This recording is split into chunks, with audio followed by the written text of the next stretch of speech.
Good morning students, all of you. अपना जो lesson चल रहा है डेमोक्रेटिक पॉलिटिक्स, ठीक है, यानी चुनावी राजनीति। उसमें आज हम ये पढ़ेंगे कि why do we need election, यानी हमें जो इलेक्शंस हैं, जो चुनाव है, उनकी ज़रूरत क्यों पड़ती है। हमें चुनाव की ज़रूरत अगर ना हो तो क्या वो डेमोक्रेसी होगी। ये सारा कुछ हम इसमें आज देखेंगे। तो ये आता है why do we need election, हमें इलेक्शन की ज़रूरत क्यों है, इसमें देखते हैं। Elections take place regularly in any democracy, यानी जो इलेक्शन है, चुनाव है, एनी डेमोक्रेसी, किसी भी लोकतंत्र में, ये सभी देशों के लिए बताया गया है यहाँ पे कि कोई भी लोकतांत्रिक अगर देश होगा तो वहाँ जो इलेक्शंस हैं वह प्लेस रेगुलरली, यानी वो नियमित रूप से वो चुनाव वहाँ पे होते हैं। कहाँ? लोकतंत्र में। We noted in chapter 1 that there are more than 100 countries in the world in which election take place to choose people's representatives.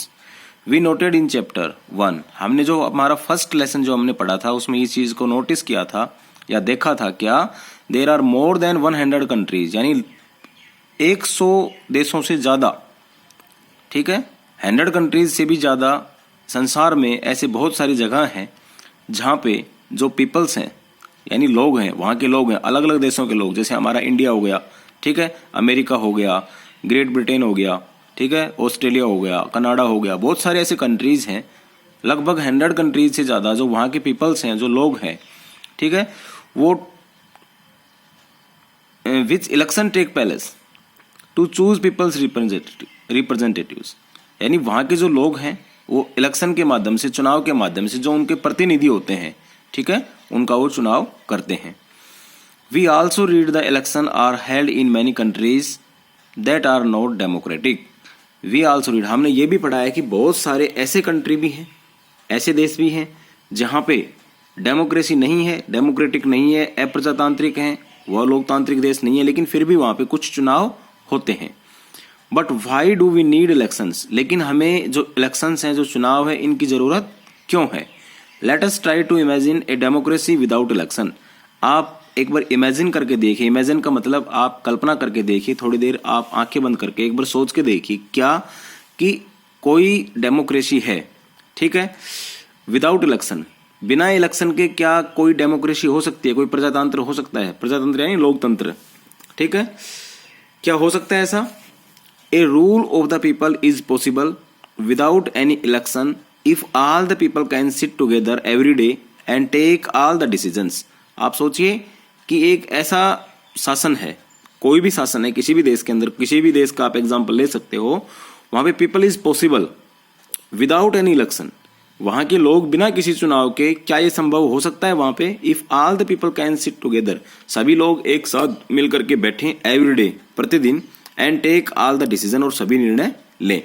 अब मान लो जैसे आपका कोई गांव है, ठीक है, अब गांव के अंदर हम कोई चुनाव करते हैं, कहीं पे भी अपना पंच, वार्ड पंच चुनते हैं, सरपंच चुनते हैं, या फिर जैसे हमारा एमएलए हो गया, ठीक है, उसमें तहसील में, कॉन्स्टिट्यूंसी में, तो उसको अगर अपन चुनते हैं, ठीक है, तो क्या वो डिसीजन उनको ना चुन करके सारे गांव के लोग या सारे तहसील के लोग रोजाना बैठें, एक जगह इकट्ठे होकर के बैठें और फिर वो डिसीजंस लें, किसी प्रकार का निर्णय लें। जैसे गांव के अंदर मान लो कोई गली है और उसमें सड़क का निर्माण करना है, ठीक है, तो जो अगर वार्ड पंच नहीं है, कोई सरपंच गांव का नहीं है, तो सब गांव के लोग बैठ करके डिसीजन क्या ले पाएंगे। कोई कहेगा नहीं हमारे मोहल्ले में बननी चाहिए, कोई कहेगा नहीं हमारे में बननी चाहिए। तो इसलिए क्या होगा, आपस में चुनाव होते हैं, वो अपना रिप्रेजेंटेटिव वहां बनाते, मतलब चुनते हैं चुनाव के माध्यम से ही, और फिर उसके बाद वो डिसीजन लेते हैं कि भाई रियल में कौन सी गली है जिसमें सड़क बननी चाहिए, ठीक है।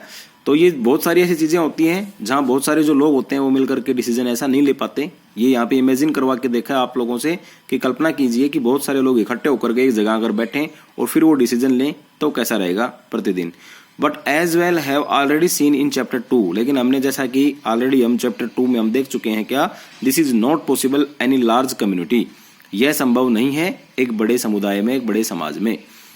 Not is it possible for everyone to have the time and knowledge to take decisions, और ये सभी के लिए ये भी पॉसिबल नहीं है, संभव नहीं है कि सब कोई लोगों के पास, सभी के पास समय हो या इतना ज्ञान हो कि वो डिसीजन ले सकें ऑन ऑल मैटर्स, यानी सभी प्रकार के मामलों में, चाहे वो कोई पॉलिसीज बनानी हो, ठीक है, चाहे वो किसी प्रकार का कोई विवाद हो उसका निपटारा हो, या किसी प्रकार की कोई और अन्य प्रकार के विकास के कार्य हों उनको करना है, तो वो सारी चीज़ें सब लोग मिलकर के एक साथ डिसीजन नहीं ले पाएंगे।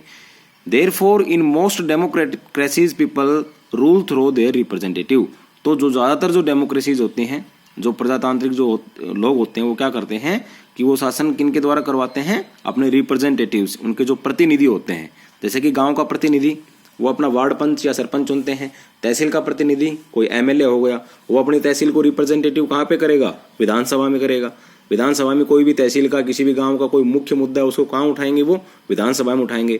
हमारे जैसे कोई ये सांसद होते हैं, ठीक है, पार्लियामेंट मेंबर, वो क्या करते हैं, हमारी जो सांसद वो संसद क्षेत्र है हमारा, ठीक है, वहाँ का अगर कोई मेजर ऐसा मुद्दा है तो उसको वो वहाँ संसद में उठाते हैं, लोकसभा में। तो अपने रिप्रेजेंटेटिव चुन के जिनको भेजते हैं उनकी जिम्मेदारी हो जाती है कि वो अब क्या मुद्दा उठाएं और किस चीज़ों के लिए कैसे क्या करें। अब इसमें है, is there a democratic way of selecting representatives without election. क्या ऐसा कोई लोकतांत्रिक रास्ता है कि जो हम अपने जो प्रतिनिधि हैं उनको बिना किसी चुनाव के चुन सकें। Let us think of a place where representative are selected on a basis of age and experience. आप एक ऐसा चीज सोच के देखें, सोचें, आप विचार करें क्या कि जो रिप्रेजेंटेटिव है, जहां पर जो हमारे प्रतिनिधि हैं, उनको सिलेक्शन उनका किसके आधार पे हो, एज और एक्सपीरियंस, अनुभव और उम्र के आधार पे, कि भाई इतनी ये इनकी उम्र है और इतना सारा इनका अनुभव, उसके आधार पे हम अपने रिप्रेजेंटेटिव चुन सकें। और a place where there are chosen on basis of education और नॉलेज। और एक ऐसी जगह हो या ऐसी मतलब व्यवस्था हो कि जो हम अपने जो रिप्रेजेंटेटिव उनको एजुकेशन और नॉलेज के बेस के ऊपर चुन लें। There could be some difficulty in deciding on who is more experience और नॉलेजेबल। तो ये इस चीज को हमें ये बहुत भारी डिफिकल्टी मतलब कठिनाई आएगी, हमें परेशानी आएगी इन डिसाइडिंग, ये निश्चय करने के लिए या ये समझने के लिए क्या, on who is more experienced, इनमें से कौन ज्यादा एक्सपीरियंस्ड है और कौन ज्यादा नॉलेजेबल है, किसको ज्यादा ज्ञान है, कौन ज्यादा अनुभव वाला आदमी है। इन चीजों को चूज करने में हमें क्या आ जाएगी, बहुत सारी परेशानी आएगी। बट लेट अस से the people can resolve these difficulties. लेकिन जो लोग होते हैं, ठीक है, वो ये जो कठिनाइयां हैं इनको चुनाव करने की, चुनने की, बैठ करके वो उसको क्या कर सकते हैं, वो रिसोल्व कर सकते हैं clearly such as palace does not require election. यानी अगर वो कर सकें तो वहां पर ऐसी जगह पे चुनाव की जरूरत नहीं पड़ती है। But can we call the palace a democracy. लेकिन क्या हम उसे बोल सकते हैं कि भाई वो एक लोकतंत्र है। How do we find out if the people like their representatives और not. How do we find out, यानी इसको हम कैसे पता करेंगे कि जो लोग हैं उन्होंने अपना रिप्रेजेंटेटिव चुना है या नहीं चुना है। How do we ensure that these representative rules as per the wishes और द पीपल। और कैसे इस चीज को अपन इंश्योर करेंगे कि ये जो रिप्रेजेंटेटिव यानी जो हमारे प्रतिनिधि हैं जिनको हमें चुना है, वो लोगों की इच्छा के अनुसार, उनकी विशेज के अनुसार वो रूल करेंगे, शासन करेंगे, या वो उनके जो भी इच्छाएं उनका पूरा पालन करेंगे। How to make sure those who the people don't like don't remain their representatives। और ये कैसे इंश्योर होगा कि जो लोग इन रिप्रेजेंटेटिव को भाई पसंद ही नहीं करता है, प्रतिनिधि जो ये है इनको पसंद नहीं करता है, तो उनसे कैसे छुटकारा पाए। These require a mechanism by which people can choose their representative at regular intervals or change them the wish do so। यानी these requires, ये जरूरत क्या पड़ेगी, ए मैकेनिज्म, एक ऐसी व्यवस्था हो बाय विच पीपल, जिसके द्वारा कि जो लोग हैं वो अपने प्रतिनिधि को अपनी पसंद के आधार के ऊपर चुन सकें। This mechanism is called election. और ये जो व्यवस्था है इसे ही हम क्या बोलते हैं, इलेक्शन बोलते हैं, चुनाव बोलते हैं। Therefore election are considered essential in our times for any representative democracy. यानी किसी भी प्रकार की रिप्रेजेंटेटिव जो डेमोक्रेसी है, लोकतंत्र है, उसके लिए इलेक्शंस जो हैं वो एक बहुत ही आवश्यक फीचर्स हो गए हैं। In an election the vote make many choice.